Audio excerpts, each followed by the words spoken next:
Welcome, Archive 81 fans, as we explore the mind of Dan Turner and how I believe his character portrayal will impact Season 2. In today's video, we're going to explore and talk about Dan Turner, played by Mamoudou Athie. And I know I probably destroyed that name, but I tried. And how I believe this character portrayal will force Dan to pursue the truth, even at a loss to him.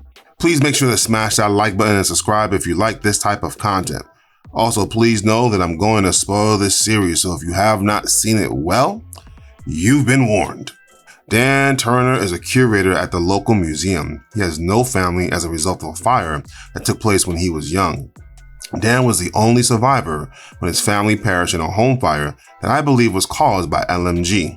But I'll save that point for a later video. That tragedy claimed his father and mother and older sister, who we know that he really loved. We know from this series that Dan suffers from mental health disorders, such as depression, as evidenced in the series when Virgil was talking with Mark about Dan's past. Let's take a minute to listen to this conversation again. Okay. If you don't mind me saying, you and Dan sure make a strange pair. I mean, I think it's terrific Dan has someone like you to draw him out of his shell, but I can't quite see what you get out of the relationship. Big personality like yourself. Dan spent 8 weeks in a residential treatment center in Vermont last year on your dime, your father's, technically.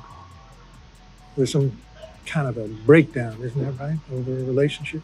Why this is important is that I believe Dan's trauma and desire to find out the truth forces him to methodically move forward regardless of who was impacted. Remember the scene when Mark was practically begging him to stop?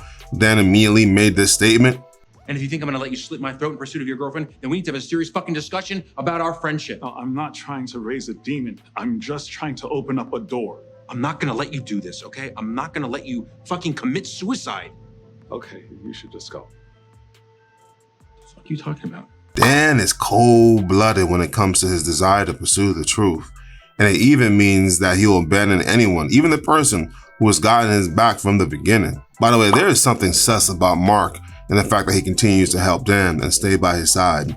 He mentions that he loves him. I believe this relationship will have a big part in Season 2. He may be a ball dong or something. We don't know. My next point is that Dan is acquiring more strength as the story comes along and is becoming more courageous as he moves closer to the truth about his family's death. According to Mamoudou, who did an interview on Where Is the Buzz, I'll leave the link in the video description, he describes Dan as both strong and fragile. Let's take a few seconds to listen to how he describes Dan.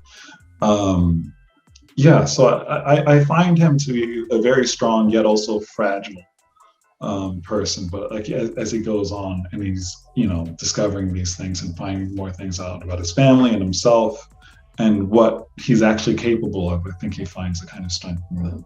As the series evolves, Dan is willing to teleport to an unknown dimension to save a woman that he basically has only known for like 4 days. Yeah, he's better than me. And I think what's happening with the series and the events is actually strengthening his character and his resolve. And I think that strength will begin to start showing out in Season 2. My next point is that Dan seems like he is naturally curious to the point of being nosy and obsessive. And when he becomes interested in something, he can become very dedicated and very driven. Now listen, I believe that Dan cared for Melody and wanted to save her, but I believe the truth about the death of his family is more important. Also, remember the first night of staying in the house and seeing an alien-like figure? And Dan decided to sit there and continue plugging away. Listen, y'all, at that point, I'd have been like, ain't nobody got time for that. But Dan's perseverance forces him to press through regardless of the danger to himself. Let's be clear, and this is my honest opinion, Dan's pursuit of the truth is more important than Melody's life. Remember the scene when Melody was being taken by Samuel through the doorway? Dan could have actually followed her, but instead I believe Dan was more curious about the other door that was partially opened. Also, you get the sense that he backed away from the door and allowed Melody to be taken rather than follow her. This is different than the character portrayal that we've seen throughout the series. I mean, heck, he teleported himself to Kalego's dimension without a second thought. But then he second guesses to follow Melody when she's being taken by Samuel. I got bronchitis. Ain't nobody got time for that. Needless to say, Dan's pursuit of the truth is our gain. So, Dan, do you? What are your thoughts about Dan and how do you think this character portrayal will impact the story in Season 2? Please make sure to smash that like button and subscribe, and thanks for watching.